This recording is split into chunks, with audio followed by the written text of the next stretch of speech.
Hi everyone, my name is Akshata Nayak. My husband and I own Alternative Roots Wellness Center. We're based in Essex Junction in Vermont. Thank you so much for watching our videos, subscribing to our channel, and supporting our small business, especially during these trying times. Thank you also for your comments and your emails with suggestions for topics. We're getting through them one at a time. So, today I want to talk about something that has affected most of us recently. The reason for it might be different, but it is difficult to deny that the levels of stress in our lives have gone up considerably. Stress can be difficult to define. It can seem relative. Everyone has a different idea of what stress is. It is easy to downplay or reason away. As a society, we seem to find it easier to reach out for help when we have a physical problem, but we always whisper about mental health issues, which is surprising given that data time and time again has shown that there is a strong relationship between your physical and your mental health. Ask yourself these questions. Do you feel like, mentally speaking, you're kind of all over the place all the time? You find it difficult to focus on and finish tasks? You get through your workday somehow, you just push through, and when you're done, you just want to collapse and crash and have no energy for anything else? Are you exhausted and then frustrated because you want to sleep but you can't seem to sleep no matter how tired you are or stay asleep? Do you just keep running to-do lists in your head all the time, especially when you're trying to relax? And are you constantly bracing for impact for the next bad thing to happen? If you answered yes to any of these questions, then you have some level of stress in your life. And if any of these are stopping you from being able to function in your day-to-day activities, then that means you have some anxiety as well. So, what can you do? One thing you want to keep in mind is that you're not alone in all of this. It is heartbreaking to watch the news. It's overwhelming to see what's happening in our communities and very difficult to keep our personal lives simple right now. So it's understandable.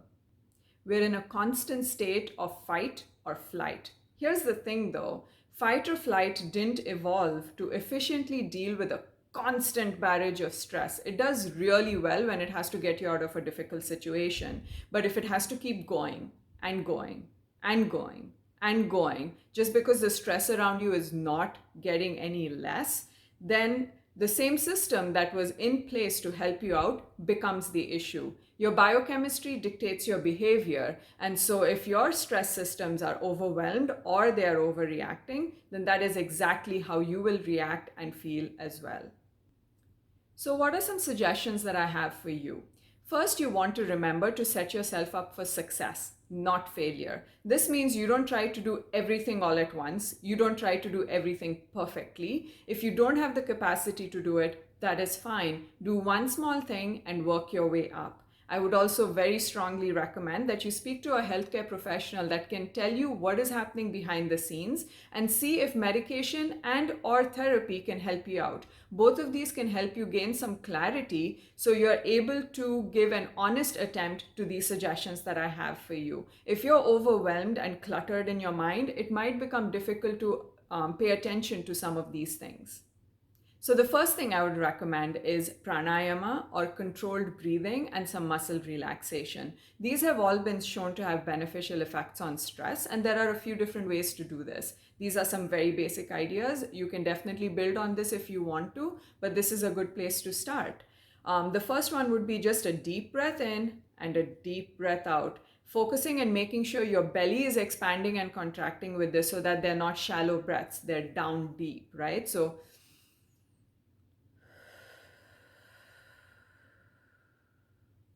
5 or 6 of these at a time, if you can do that, can really help make a difference at that moment. The second one is alternate nostril breathing. So you breathe in through one and you expel the air through the other. So it looks something like this.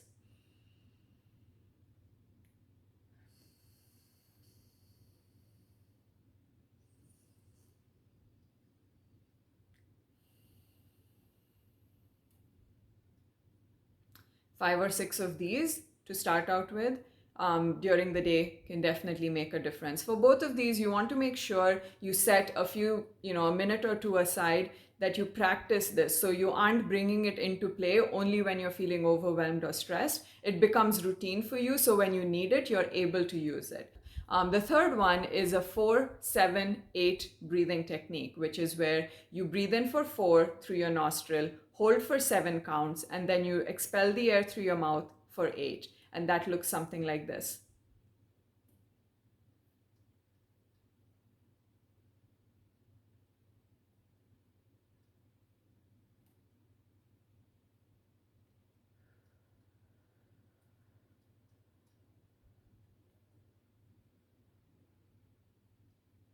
So doing that again, starting out maybe 5 times, working your way up. So if you want, you can do one or any of these or all three of them whenever you do get some time to yourself. And when you're done with the breathing, what you can do is just pay attention to your muscles, right? So we carry most of our stress around here. So the first thing to check is, are you clenching your jaw? Try and relax it. Help yourself loosen those muscles out a little bit. Do you feel like your head is pushed forward? We tend to do this a lot because we're looking at our phone often or we're working on our laptops. And so you take your tip of your finger and you just push it back so that your head isn't carrying forward like this all the time, and it'll help loosen these neck muscles up as well. Move your neck side to side to help loosen those muscles. And a lot of us end up having our shoulders sort of hiked up closer to our ears, and you want to try and bring those down and loosen them. So all of this will help loosen the muscles around our neck and our head, which is where we carry most of our stress, and that should be helpful as well.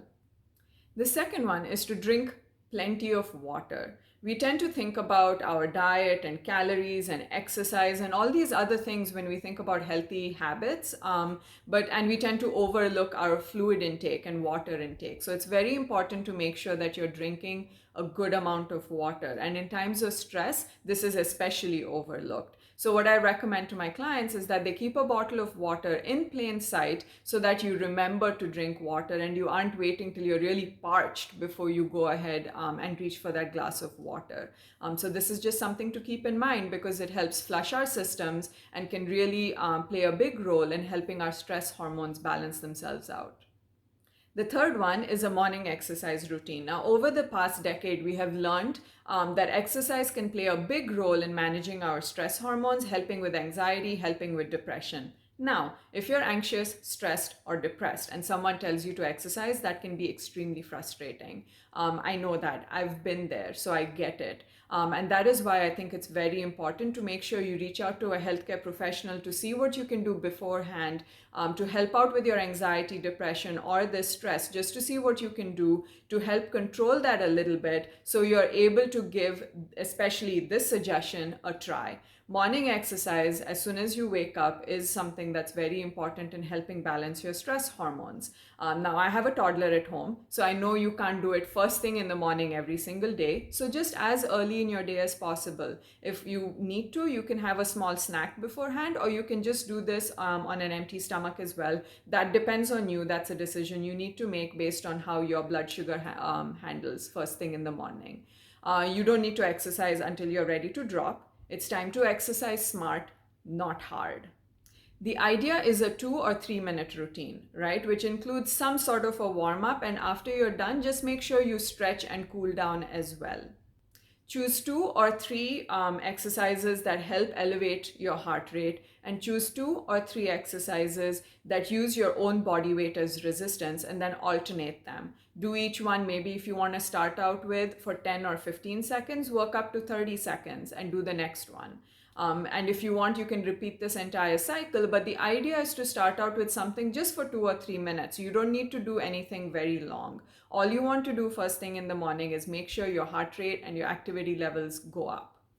I will make a video soon where I show a good morning routine, exercise routine, but these are some examples of exercises you can think of, right? You have jumping jacks, skipping rope, high knees, running in place. Those can be the ones that help get your heart rate up. And then for body weight resistance, you can do planks, squats, wall squats.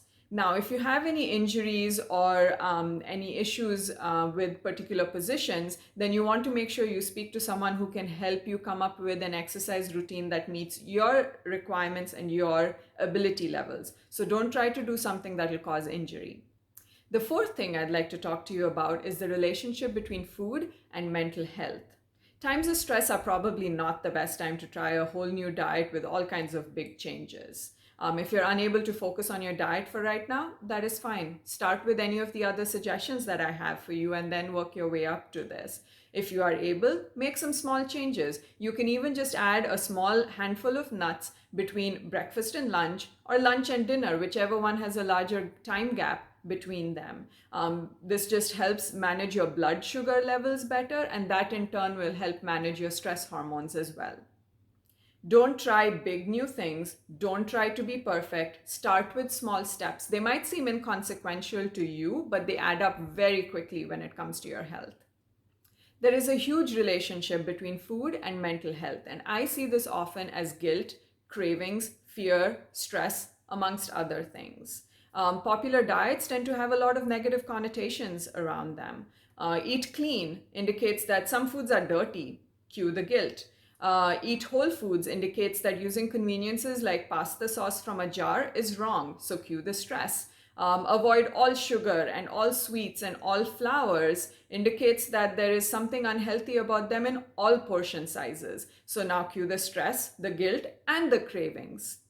So the best thing I can tell you is this. Yes, there is research done time and time again which shows that a diet that is rich in vegetables and fruits, beans and legumes, nuts and seeds, some grains and some meat, if you choose to eat it, is going to be the healthiest for you when it comes to managing your blood sugar, when it comes to managing cardiovascular issues, stress and anxiety, and many other concerns that you might have. But the best diet for you will always be the one that addresses your specific concerns, is sustainable for you, and you can follow it without having to constantly worry about falling off the wagon. It becomes routine, just like brushing your teeth. You don't fall off that wagon. This should become just as routine as that. Are there certain supplements that can make a difference if you're stressed? Yes, there are. And as always, I don't give dosages, and this is by no means a complete list or the only list of supplements that could possibly help you manage your stress and anxiety. And the reason for that is this is very dependent on the individual. What else you have going on in your life, what else you are taking, are you on medications? There are many questions to answer. But the supplements that can make a difference are vitamins B as a complex, vitamin C, D, as well as magnesium.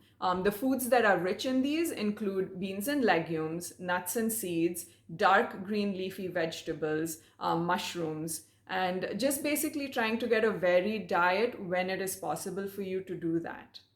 So there you go. These are some basic suggestions for you to try out to try and bring some balance to your stress hormones. If you have any other questions or concerns or need more help, please don't hesitate to contact us. You can leave comments right here or contact us through our Facebook page and our website. If you have suggestions for other topics you would like us to cover, please get in touch with us as well. And don't forget to subscribe to our YouTube channel so you can stay updated on all the new videos that we will be posting. We have some recipes coming up as well.